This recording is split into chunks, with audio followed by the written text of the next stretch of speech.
Without much ado, I would like to welcome and invite Apul Nahata.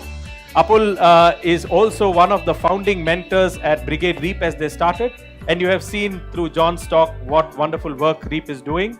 And therefore, I hand over the floor to you, Apul, and you can take charge of the panel and make sure that our audience finds solutions and finds the best sustainable way to go forward. Over to you, Apul. Thank you, Jose. Thank you so much.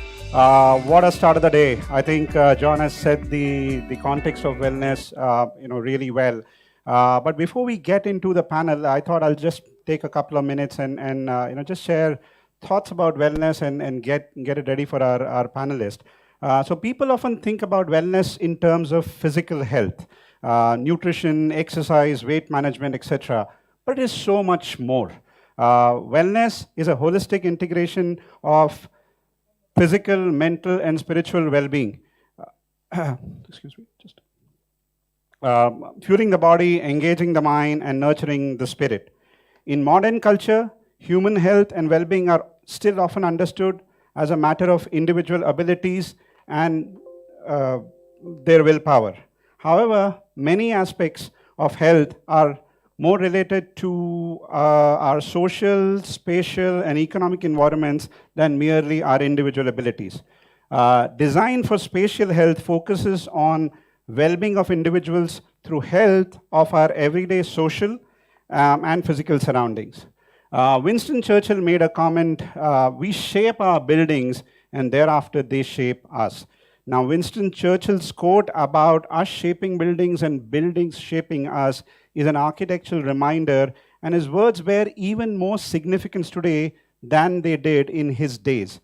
The humankind has lived in built environments for tens of thousands of years, but the pace of moving into dense urban environments has increased exponentially in the past few decades.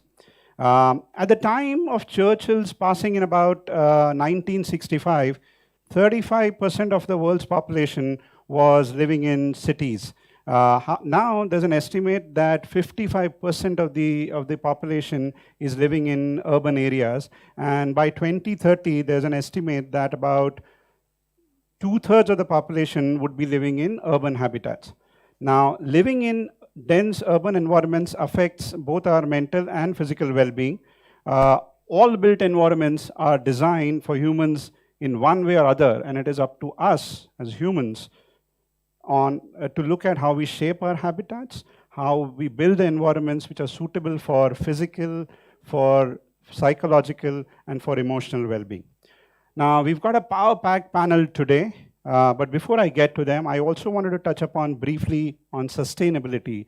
Now, some of you may be wondering why sustainability is a part of this panel, because sustainability and wellness come from two different roots. They have very, very different roots.